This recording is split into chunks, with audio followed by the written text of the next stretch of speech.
The SR manuscript, 2 years of writing and research on the topic of semen retention. If you wish to physically own the works of the ancient archives, then this book is for you. Is marriage necessary for a good life? No. But if you value self-preservation and longevity, then I strongly recommend it. The Coolidge effect. When men experience a new sexual partner for the first time, they receive a large dopamine hit. When they stay with that individual over the long term, the dopamine hit from sex becomes less and less as they grow accustomed to that partner. When men are given new sexual stimuli, such as a new woman, their sexual arousal centers are powerfully renewed again. Dopamine is released and feelings of lust return with an intensity that far outweighs the previous sexual partner they were accustomed to.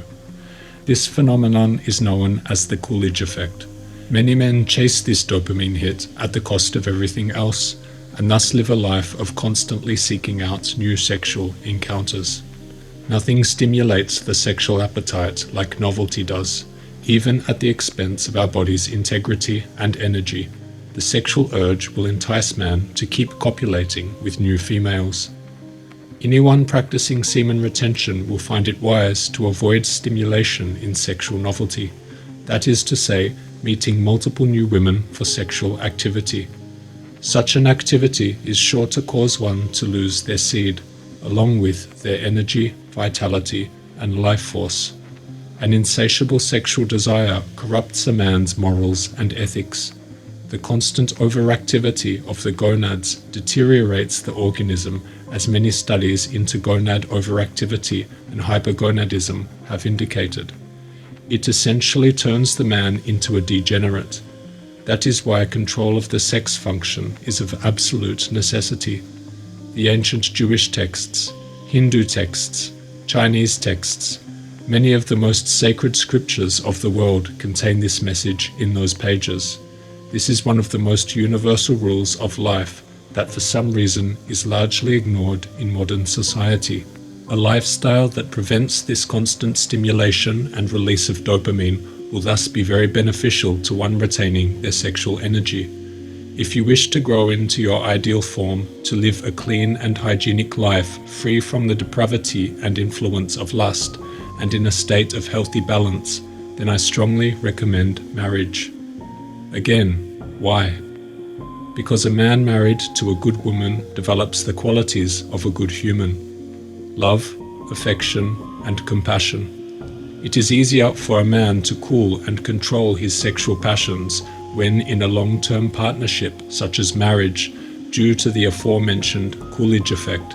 He no longer needs to live in a constant state of sexual stimulation and can thus allocate his energetic resources towards more productive means. Marriage promotes all the qualities of a good and decent human being. We are made to serve, and serving our loved ones brings a sense of fulfillment to life. Living in companionship with loved ones humanizes, whereas living a solitary existence tends to bring feelings of loneliness, melancholy, and isolation from the world. It may not feel so lonely in the early and middle stages of one's life, but especially as time goes on and one gets older, such feelings of loneliness often increase, particularly in men, as we are generally less sociable than our female counterparts. It is often said to be the case in elderly couples that when the wife passes away first, the husband cannot take care of himself and often dies soon after. However, when the husband dies first, the wife can survive for a long time after. She has a stronger support network, stronger social skills, and is generally better at taking care of herself. Of course there are exceptions, but this is a common sentiment shared, and one that I've heard often myself from older people and those who work in nursing homes. That is not to say getting old alone is essentially wrong or bad. It is definitely preferable to an unhappy marriage, and many people claim to thrive off living a solitary existence. One man of note, Nikola Tesla, claimed the solitary life was necessary for him to think deeply and invent new things. He didn't think an inventor was suited to marriage. However, he recommended it for artists, musicians, and so on. Even Tesla once admitted, "Practically all the great achievements of man until now have been inspired by his love and devotion to woman. Man has aspired to great things because some woman believed in him, because he wished to command her admiration and respect. For these reasons he has fought for her and risked his life and his all for her time and time again." To exist in a state of love will very much affect the way you see life and those around you. We were designed to bond and unify with the opposite sex, as the male contains the elements that the female lacks, and the female what the male lacks. The masculine pole is magnetized to the feminine pole, and vice versa. Much as negative and positive poles of a magnet will attract, men and women are destined to bond together through magnetism and become one. And through this union, new life is created. To have a good, wholesome, honest person as your partner will inspire this feeling of love and give you a sense of profound purpose and hunger for life. It is not to say that marriage is an absolute necessity to a man's life. However, with a well-chosen partner, the union will offer the most profound benefits and qualities to your overall state of living and the life of your partner. It will bring your perceptions more in line with humanity. Isolation tends to have the opposite effect. Keep in mind, your practice of semen retention is reducing the impulse of sexual desire, but not the capacity to love. Love is a much healthier and long-lasting emotion, the ideal state of a man to be in. Being in the state of love fills you with humanity. It inspires goodness and good deeds. While lust starts strong and dissipates quick, love will start small and over time grow. It is a more stable emotion that will provide long-lasting benefits to your life, to your health, and to your very purpose for being here. The thrill of desire can be destroyed in a matter of seconds by a single ejaculation. It is a shallow thrill with a high price to pay. In the state of lust, one is willing to forsake humanity and morality for their own benefit. In the state of love, one is willing to forsake themselves for the benefit and love of others. One emotion makes us inherently selfish, where the other inspires generosity and goodness. Is the practice of semen retention compatible with marriage? Most definitely so. But if one has already been married for a time, then the transition to a chaste lifestyle may not be as smooth as one who started semen retention from day one of marriage. Much of it depends on your approach and your partner's views and willingness to compromise. Perhaps it is not possible for every case of marriage. Keep in mind, semen retention does not necessarily equate to no sexual relations with the wife. One can both abstain or practice sex whilst retaining, provided emissions are not lost. However, full abstention is quite different from abstention from emission only. The decision as to which is best is a personal choice. Why would one commence semen retention when married? Sex is a biological function reserved for procreation only. If one is willing to part with a portion of their life force, then the benefit must outweigh the sacrifice. Reproduction is worth the sacrifice. This is reflected among nature, among the insects and animals. It is only when animals are in human captivity that practices such as masturbation become common. Marriage carries many benefits to a man's life. Love.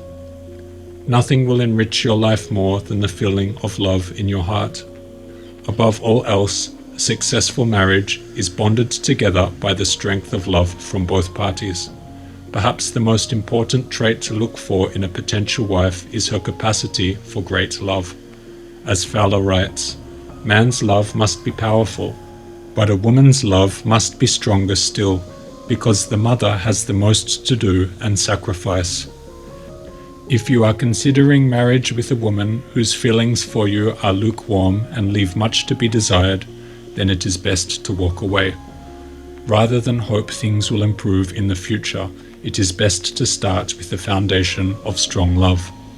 This is the bond that keeps you connected through all the hardships a marriage must undergo, and the stronger this bond is, the harder it will be to sever the connection.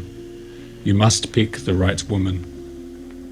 Much of this love comes from an unspoken magnetism that exists between man and woman. Men and women are like poles of a magnet or battery. From this union, a kind of electrical force is developed, the feeling we call love, that continues to strengthen and nourish both parties and keep them bonded together. The strength of these poles of attraction ultimately underpin the marriage's stability.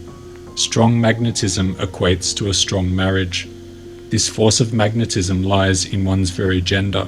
That is to say, a man's manhood or masculinity is his magnetism to her, whereas women's femininity is her magnetism to him. Thus we learn that a strongly bonded union must be strong in both femininity and masculinity, and the development of these traits will greatly ensure the success of the marriage. Conversely, a woman strong in masculine traits or a man strong in feminine traits will weaken this force of magnetism between the two. The development of sexual magnetism is derived from the reproductive systems of man and woman. The fluids these organs and gland systems secrete are what builds the femininity or masculinity in the individual. This fluid is therefore of great physiological value. It is for this reason we must acknowledge that the subversion of its use for purposes outside of procreation, such as venereal pleasure, will come at a great detriment to the masculinity or femininity of the individual and thus hinder conjugal relations. Semen retention strengthens a man's masculine magnetism, just as chastity does to the woman. One that is not licentious in thought and action preserves their sexual stores and thus preserves the vitality and life force inherent in the human. Choosing the right partner. Be very careful and discerning with who you choose to become your wife. This is perhaps the most important decision you will make in life, as it will determine the trajectory of your family and destiny. In today's world, it is also considerably more difficult to find the ideal mate, as society's inclination towards the family structure and family ideal is being eroded by the modern world, particularly in Western countries. You should find someone that is attractive, healthy, and good-natured. Generally, the wisdom to read one's character is developed through age and experience. We are much more adept at reading into one's nature at age 40 than we are at age 20. However, many of us will enter into marriage before the age that the skills of discernment have been fully developed. So it is imperative to develop these traits as best we can to make the right choice possible for our future. In my own experience, some red flags in a potential wife are: her best friend is a guy, she parties a lot, excessive social media use, she has male friends other than you that she regularly chats to on her phone, family excluded, she doesn't respect your opinion, and one of the most important signs, her relationship with her father. A woman with a bad or non-existent relationship with her father, although not a deal breaker, is a definite red flag, and most of my failed relationships had this component to it. I am sure there are exceptions. This is just from my own experience. Divorce is best avoided by making the best choice of partner. Divorce is of course not bad in itself. On the contrary, it is usually making the best of a bad situation. But this bad situation usually occurs from marrying a partner who wasn't a good match to begin with. If we can develop the ability to read one's nature and understand one's moral outlook early on, we can perhaps avoid entering this bad situation altogether and thus save ourselves from many troubles that occur in married life. For those that have already experienced divorce, it is too late to have regrets and feel bad about the way it turned out. You must use the pain and experience to deepen your insights into life and human nature, and proceed to make the best choices for your life in the years to come. Divorce does generally awaken one to many realities of the world in which one was perhaps previously unaware of. For that reason, the experience of divorce does hold merit to one's development. As the famous saying of Socrates goes, "By all means marry. If you get a good wife, you become happy. If you get a bad one, you become a philosopher." Practicing semen retention involves following a clean life, a disciplined life, and most of all, a moral life. Semen retention makes you a cleaner person. We are making a sacrifice of pleasure for the good of ourselves, which ultimately becomes the good of humanity. In a sense, for a better world. Marriage is a constitution that very much upholds a healthy, clean, and moral way of life. That is not to say that marriage guarantees it, but with the right approach and choice of partner, it is perhaps easy to attain. No man is doing good for a woman when he takes her body and uses it as he would a chamber pot, for the purpose of getting out something that he no longer wants in his body. Perhaps he feels under the passion to get it away. There is no pleasure in this sort of thing. It may be a relief, as we have just said, but there is no real pleasure in it, and the after results are killing to all mental and physical advancement. It is imperative that we don't approach marriage as a way in which we can fulfill our sexual desires daily with our wife. We must learn to tame ourselves before entering into marriage. Many men enter into marriage with the expectation of unlimited sexual fulfillment. This is not conducive for healthy living. The constant activity of sex will mean constant stimulation of the gonads.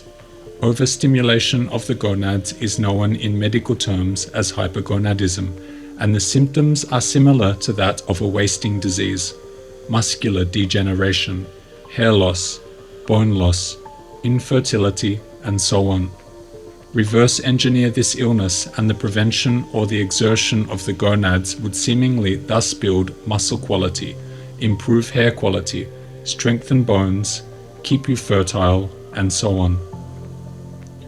We are all aging, but evidently we don't age at the same speeds. There are those that keep much of the youth well into old age, and others who burn out quick and grow old before their time. Passion is like a burning fire on a candle wick. It makes the flame shine brighter, however inevitably the candle will burn out quicker. Be mindful of your time on earth. You do have some say as to how long you will be here for. If you wish to have the brightest flame and most sexual enjoyment possible, you will burn out quicker. If you wish to keep the flame going for as long as possible, then a slow burn is the best approach. The conservation of life force is a necessity for anyone pursuing not only longevity, but an energetic and healthy life, a vibrant life, filled with vitality and joy, the way nature intended for you to exist.